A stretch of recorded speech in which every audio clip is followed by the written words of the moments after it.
네, 장관님 질의하겠습니다. 네.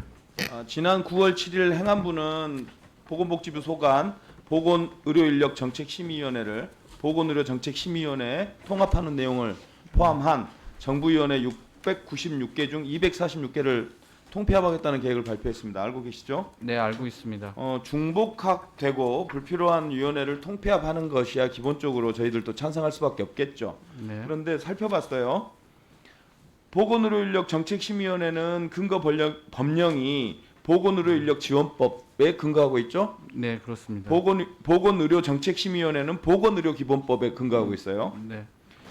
이런 해당 법이 근거 법이 다른데 위원회를 통폐합하는 절차가 있을 것 같은데 이렇게 행안부가 일방적으로 발표하는 게 옳은가요?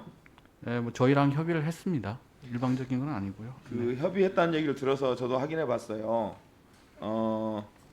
복지부의 위원회 통합 근거를 요구했더니 이렇게 얘기해요. 보건의료정책심의위원회와 네. 보건의료인력정책심의위원회의 기능에 유사 중복 지적이 있었대요. 지적에 따라서 통합 필요성이 제기됐다. 어느 단위에서 지적을 했어요? 이런 지적을 했어요? 그거는 뭐 전문가들도 지적을 했고 자료 요구를 했더니 저희 방에서 자료 요구를 했는데 네. 지금까지 답변이 오고 있지 않아요. 네. 그러니까 어느 단위하고 그런 의논을 했는지 전혀 근거가 없어요. 그래서 저희가 봤더니 이 복지부에서 행안부에 보낸 공문을 봤더니 국장 전결이에요. 장관님 보고 받으셨어요? 그때 그때는 1차관이었고 그래서 받지 못했습니다. 예. 이게 이런 중요한 사안이 국장 전결로 행안부에 제출됐는데 2차관님은 알고 계셨어요? 예, 저는 보고 받았습니다. 그랬군요. 그러면 이렇게 물어볼게요. 보건복지부가 그 위원회 소속 위원회들이잖아요. 네. 이 위원회 통합과 관련해서 각 심의위원회, 즉 보건의료정책심의위원회나 보건의료인력정책심의위원회 위원들의 의논을 들은 바 있습니까? 없죠? 없다고 답했어요. 두 번째로, 그럼 우리 국회하고 상의한 적 있어요?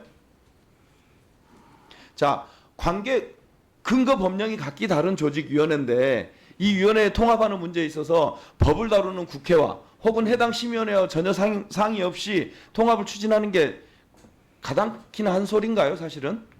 예, 이게 뭐 저는 이해하기 어려워요. 네, 법에 근거하고 있기 때문에 어차피 법 개정을 하기 위해서는 이제 국회와 상의를 해야 되는 거고요. 그렇죠? 예. 자, 그래서 이 의사 인력 확충 그리고 의대 없는 지역인 전남의 의대 신설, 그다음에 지역 의사제 도입 이런 문제들을 유력하게 의논할 수 있는 보건의료인력정책심의위원회를 일방적으로 없애는 것, 즉 이런 유력하고 효능감이 큰 위원회를 없애는 문제에 대해서는 국회와 반드시 협의가 필요하다고 보여집니다. 그렇게 하실 거죠? 예, 의원님, 그 위원회가 없어진 거 하고 정부가 그 기능을 안 하는 거하고는 완전 별개의 문제고요.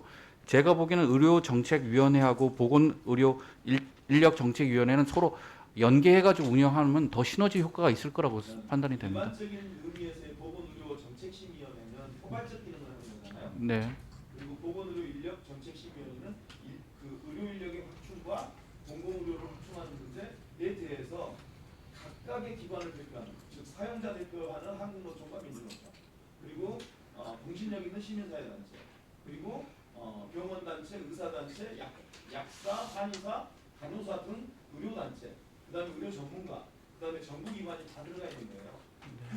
그 기관에서 논의하는 게 훨씬 효과적일까요? 아니면 그냥 포괄적으로 다루는 위원회에서 다루는 게 훨씬 나을까요?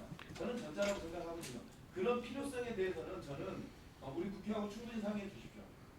네, 법 개정 과정에서 논의하도록 하겠습니다. 네. 예. 네, 수고하셨습니다. 다음은 존경하는 강훈식 의원님 질의해 주시기 바랍니다.